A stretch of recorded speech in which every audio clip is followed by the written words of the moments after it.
마가복음 1장 15절 말씀.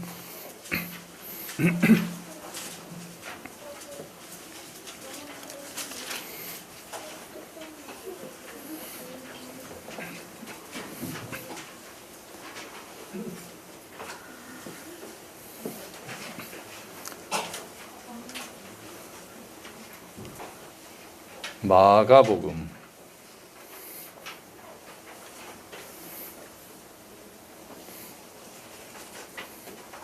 1장 15절 말씀.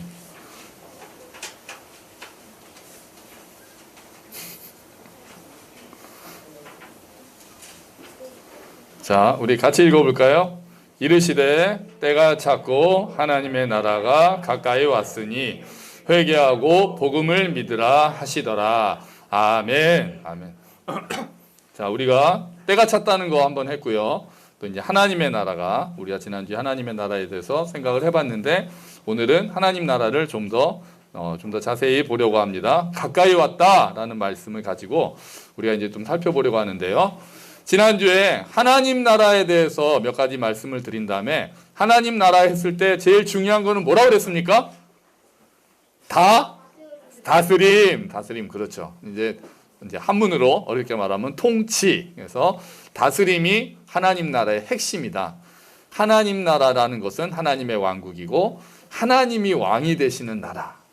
그것이 하나님 나라고, 그래서 내가 하나님 나라 안에 들어간다는 얘기는 하나님의 다스림 아래 있다는 것이고, 우리 교회가 하나님 나라, 하나님의 다스림 아래 들어가기를 원하고, 그러면서 아버지의 나라가 오기를 원한다고 우리가 기도하는 것이라고 말씀을 드렸어요.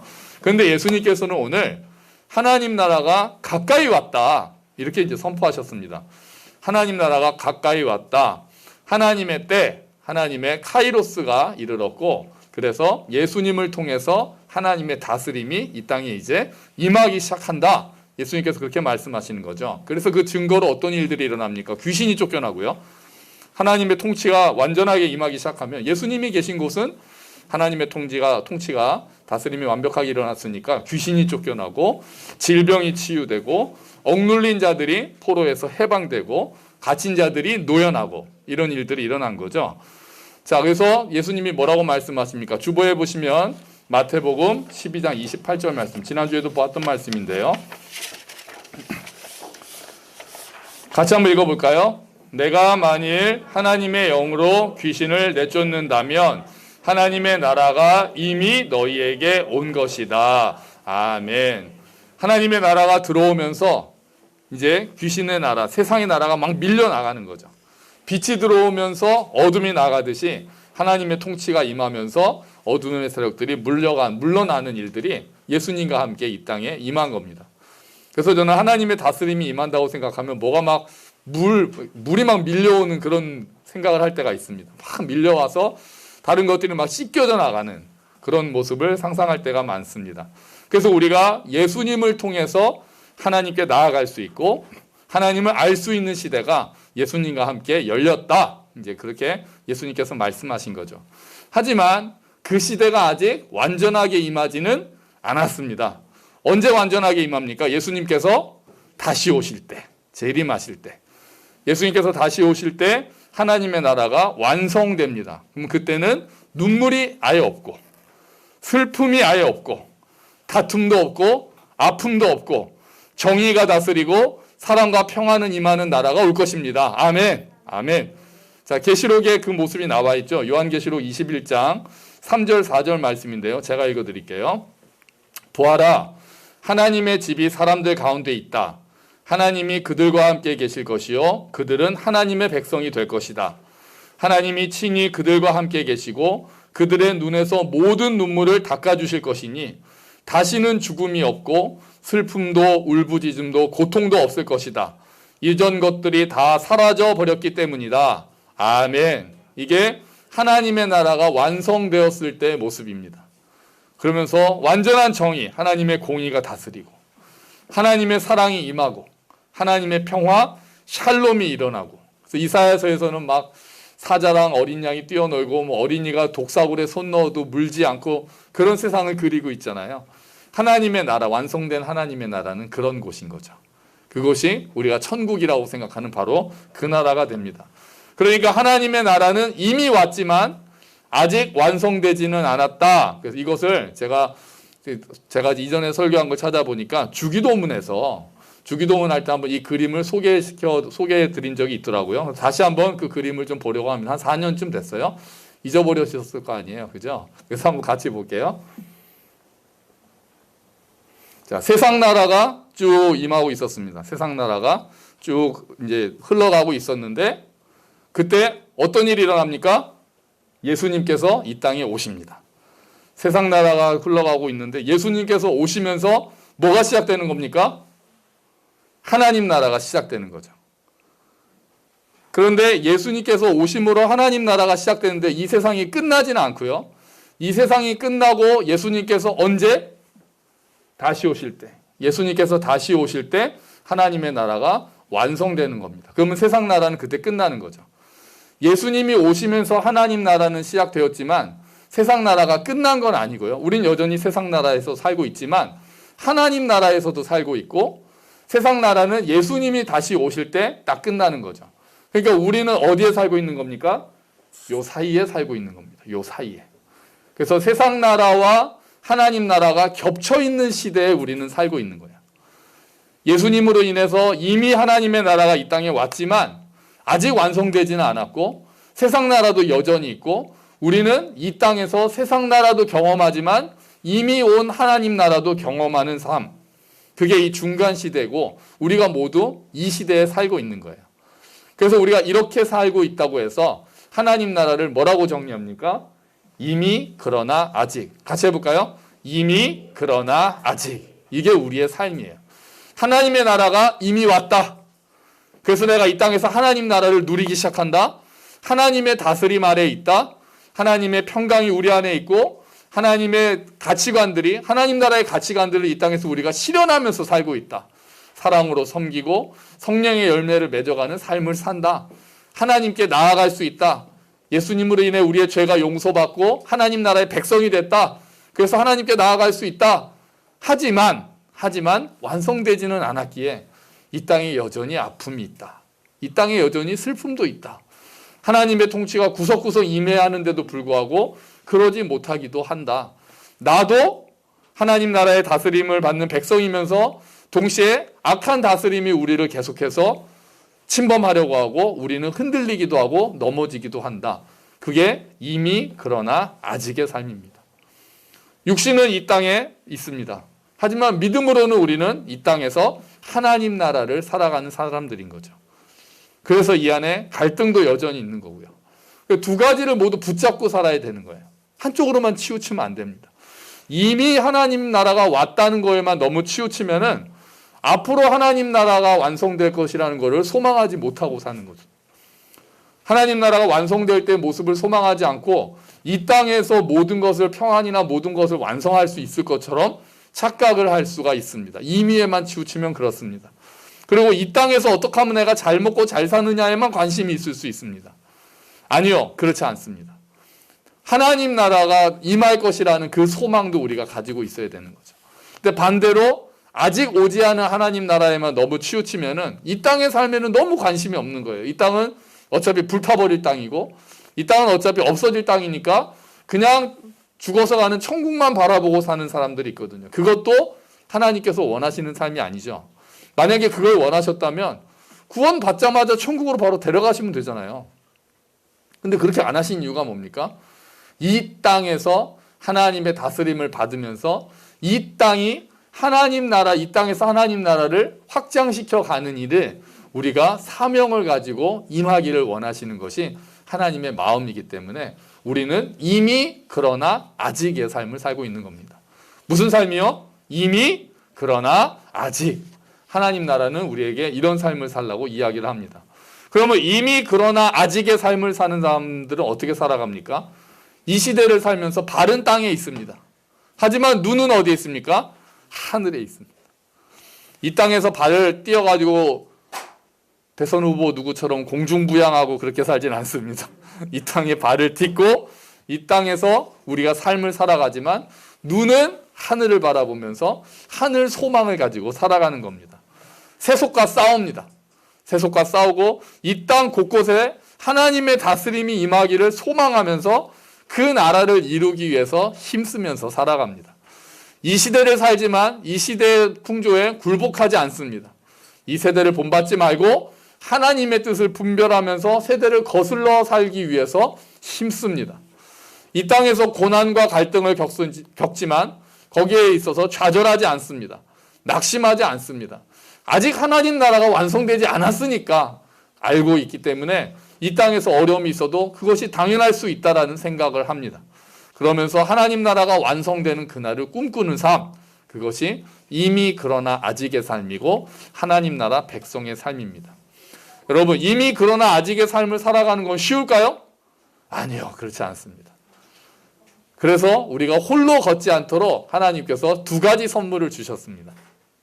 첫 번째는 성령님이십니다. 성령님이 우리와 동행하시면서 우리가 혼자 걷지 않도록 우리에게 인도하시고 우리를 이끌어 주십니다. 주보에 보시면 요한복음 16장 7절 말씀입니다. 그러나 내가 너희에게 진실을 말하는데 내가 떠나가는 것이 너희에게 유익하다. 내가 떠나가지 않으면 보혜사, 이 성령님이죠. 보혜사가 너희에게 오시지 않을 것이다. 그러나 내가 가면 보혜사를 너희에게 보내주겠다. 아멘. 예수님께서는 육체를 입고 오셨기 때문에 모든 곳에 동시에 계시지는 않았지만 이제 성령 하나님께서 오셔서 모든 곳에 계시고 하나님을 믿고 의지하는 모든 사람들의 삶 가운데 계셔서 그분들과 함께 동행하신다. 그게 예수님이 너희를 떠나지 않겠다고 하신 말씀인 거죠. 우리가 예수님을 믿을 때 성령 하나님께서 우리 안에 들어오십니다.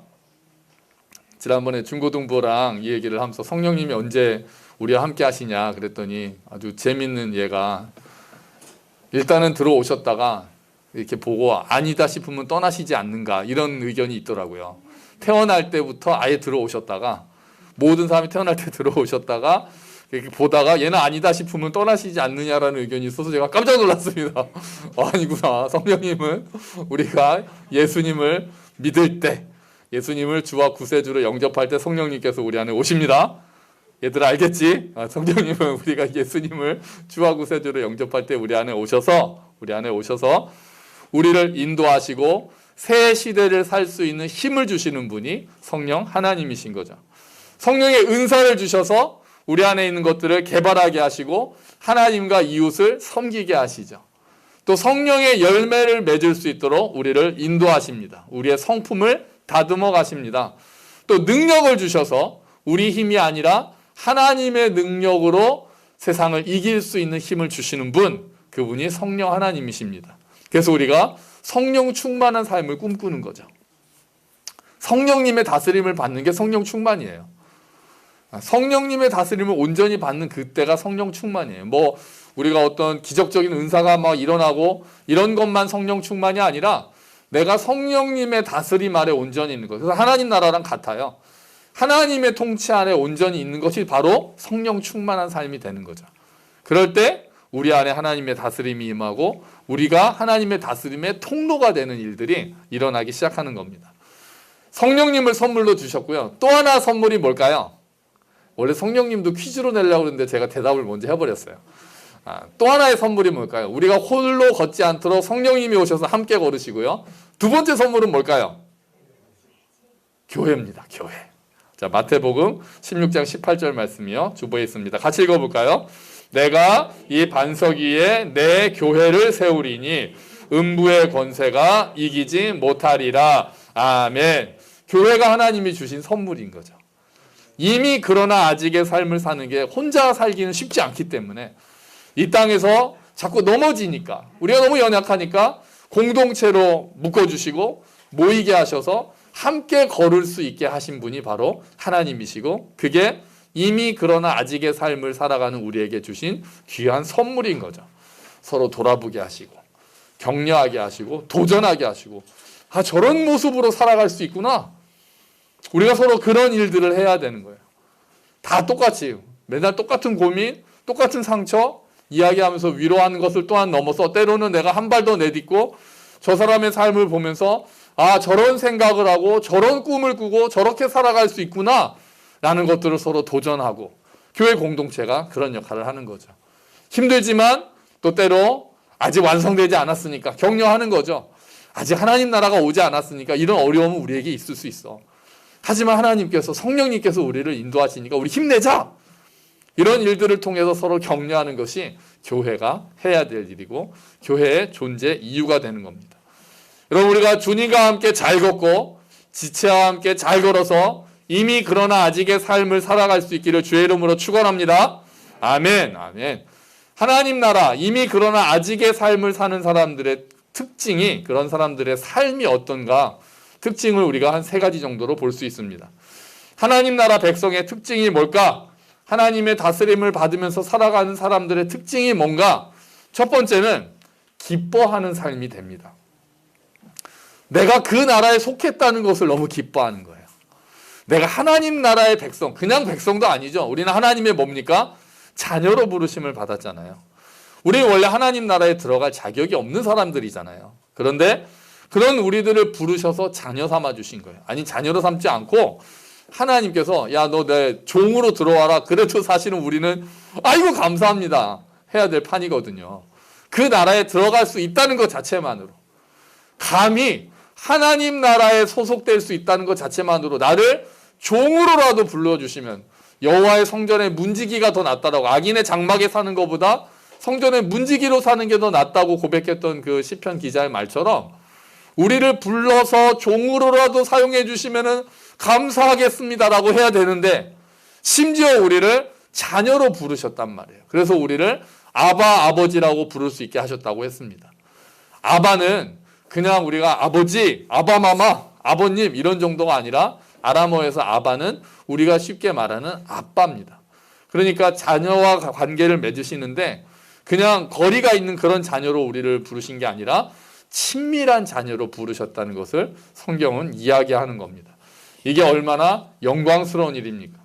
여러분, 우리가 그럴 만한 가치가 있었습니까? 하나님께서 우리를 그렇게 자녀로 삼아주실 그런 가치가 있었습니까? 그렇지 않았습니다. 우리는 그냥 평범했고 보잘것없는 사람들이었습니다. 하지만 보잘것없는 이스라엘을 부르셨던 것처럼 아주 평범한 그냥 어부, 세리 이랬던 제자들을 부르셨던 것처럼 우리를 부르십니다. 그래서 우리를 하나님을 아빠라고 부를 수 있게 하신 분이 하나님이신 거죠. 이게 하나님의 가장 큰 은혜인 줄로 믿습니다. 여러분, 자격이 없는 우리들을 종으로 부르시는 정도가 아니라 아빠라고 부를 수 있게 하신 것이 하나님의 가장 큰 은혜입니다. 은혜 중에 은혜입니다.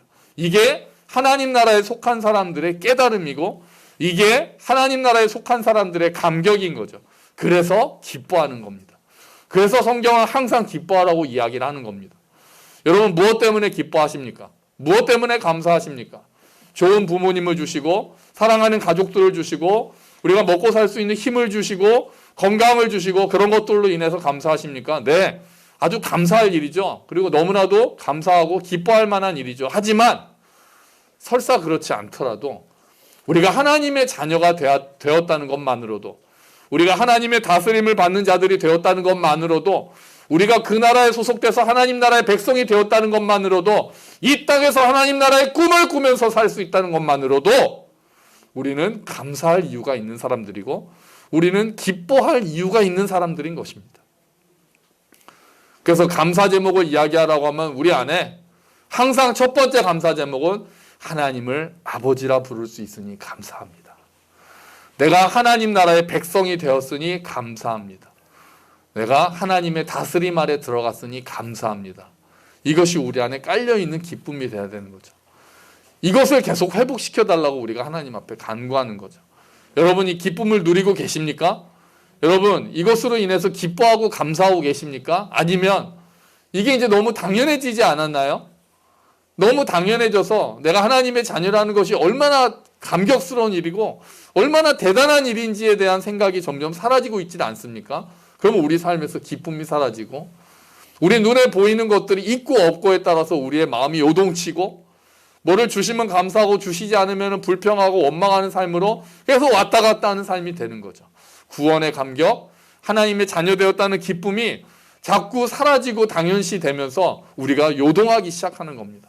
여러분, 그래서 다윗처럼 우리가 그렇게 기도하는 거죠. 구원의 기쁨을 회복하여 주시옵소서. 그 구원의 기쁨을 회복하여 주시옵소서. 여러분, 우리가 그렇게 기도해서 우리가 하나님의 자녀가 되었다는 기쁨이 우리 안에 다시 회복되기를 주의 이름으로 축원합니다.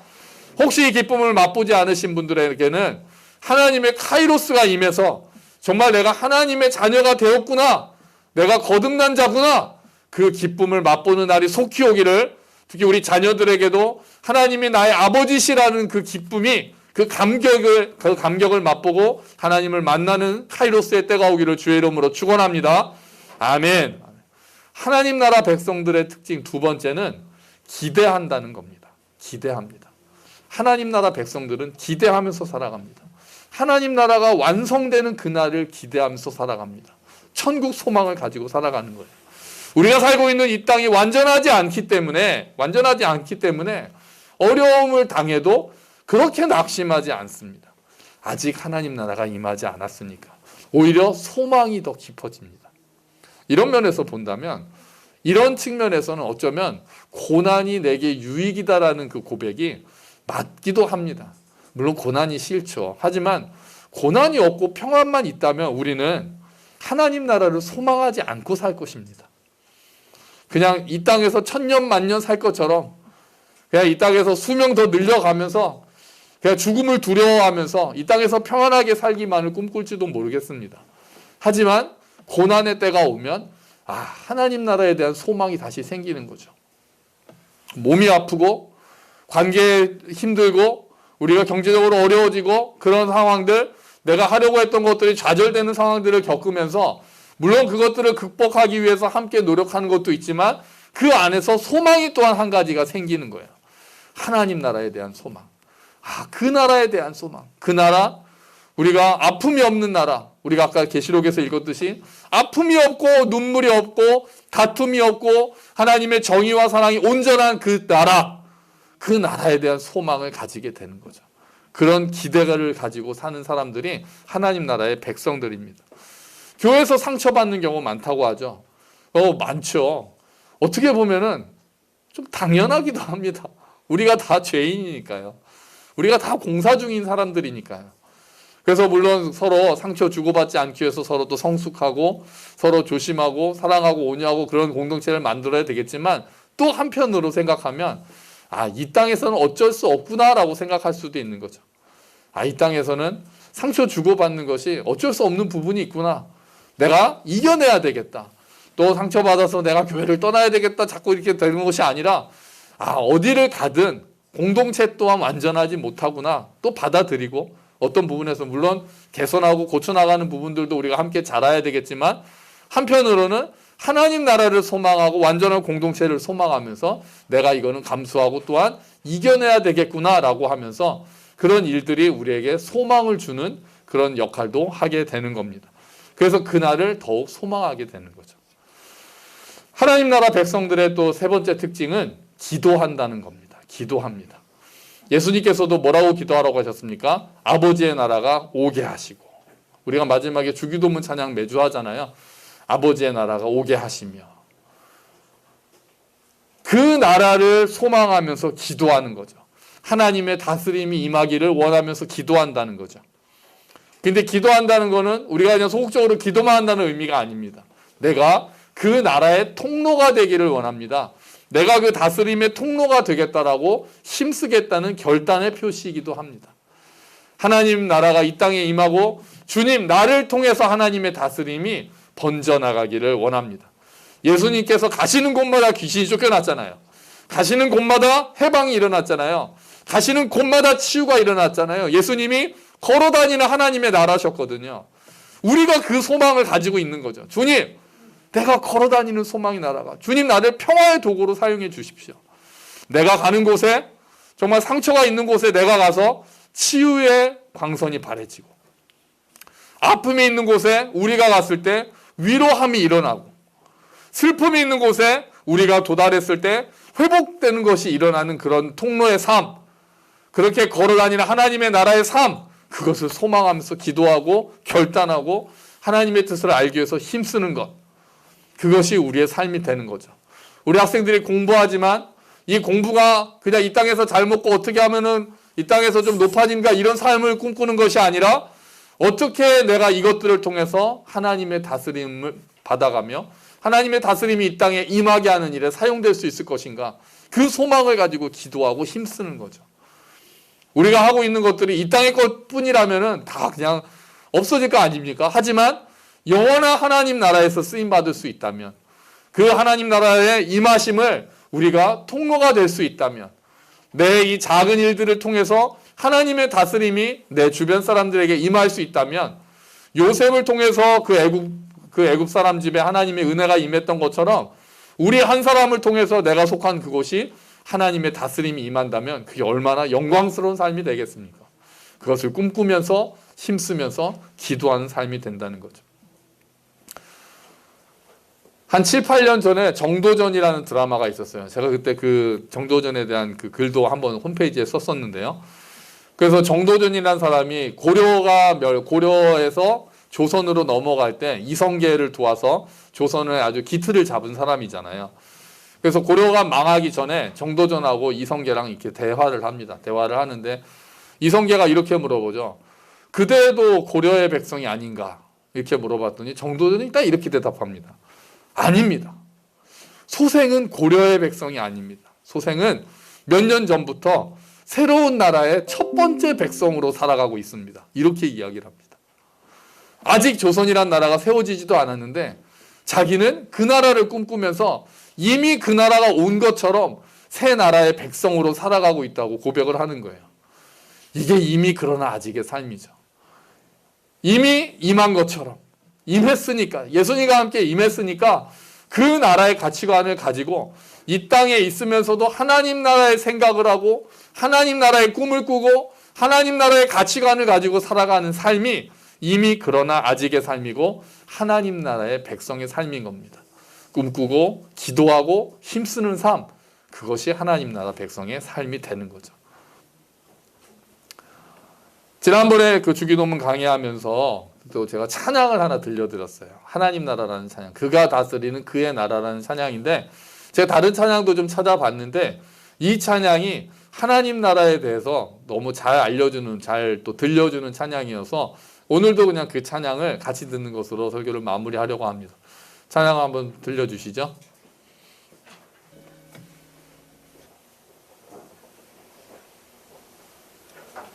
하나님 나라는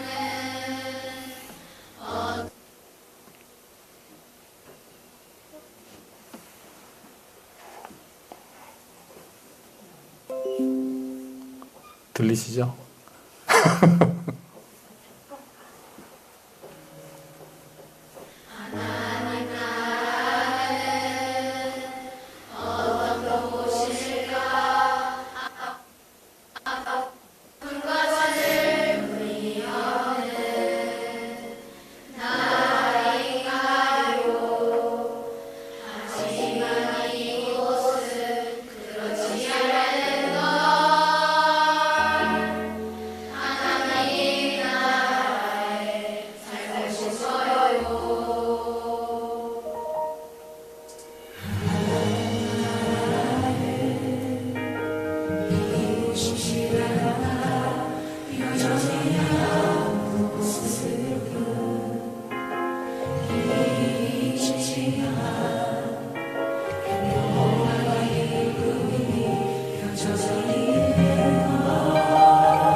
아멘. 아멘.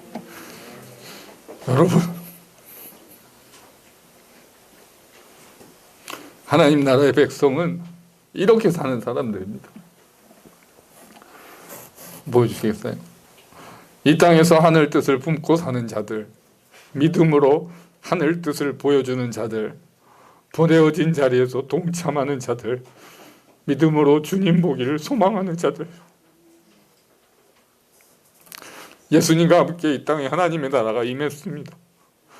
여러분과 하나님의 나라를 기쁨으로 누리고 완성될 하나님의 나라를 기대하고 소망하면서 이 땅에서 그 나라를 위해서 기도하고 힘쓰는 저와 여러분이 되시기를, 우리 교회가, 우리 이 땅이 하나님의 다스림 아래서 정의와 평화와 사랑을 누리는 나라가 되기를 꿈꾸며 그 나라를 위해 힘쓰는 저와 여러분이 되시기를 주의 이름으로 축원합니다. 아멘. 우리 같이 기도하죠. 주님, 이 땅에 이미 임한 하나님의 나라, 아직 오지 않은, 완성되지 않은 하나님의 나라, 우리가 그 나라의 백성으로 살아갑니다.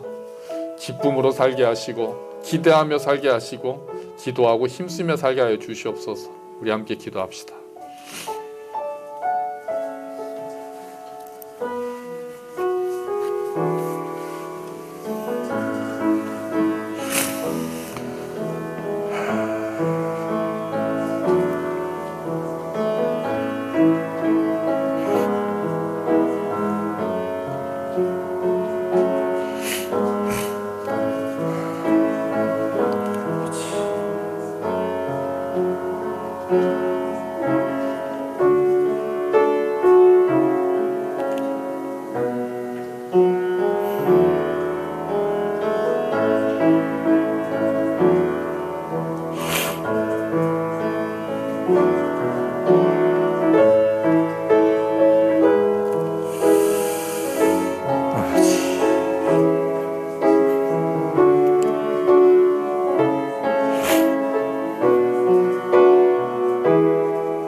하나님의 나라가 이미 임했습니다. 주님, 우리가 그 나라에 들어가는 백성이 되었으니 감사합니다. 우리를 자녀로 불러주셔서 감사합니다. 주님, 우리가 그 구원의 기쁨이, 감격이 회복되게 하시고 함께 그 기쁨을 누리는 삶이 되도록, 하나님의 다스림 아래 있는 것이 얼마나 감사한 일인지를 늘 생각하면서 살 수 있도록 주여 도와주시옵소서. 또한 그 나라를 기대하며 살기를 원합니다. 하나님 나라가 완전히 임하는 그날을 소망하며 이 땅에서의 어려움들을 이겨내는 우리가 되게 하시고 기도하고 힘쓰는 삶을 살 수 있도록 도와주시옵소서. 이미 하나님의 나라가 임했지만, 하나님의 다스림이 이 땅에 임하고 있지만 그것을 맛보지 못하고 있는 많은 사람들에게 하나님 나라의 복음을 전할 수 있게 하시고, 정말 우리가 가는 곳마다 하나님의 다스림이 임해서 치유가 일어나고 회복이 일어나고 평안이 넘쳐나는 일들이 각 우리가 닿는 그곳마다 일어날 수 있도록 주님 도와주시옵소서. 그것을 위해서 우리가 생각하고 기도하며 하나님의 뜻을 분별하기에 힘쓰며 그 나라의 통로가 되는 삶을 살기로 결단하는 우리가 될 수 있도록 주여 도와주시옵소서. 감사합니다. 주님, 이 모든 말씀 예수 그리스도의 이름으로 기도합니다. 아멘. 다 함께 자리에서 일어서셔서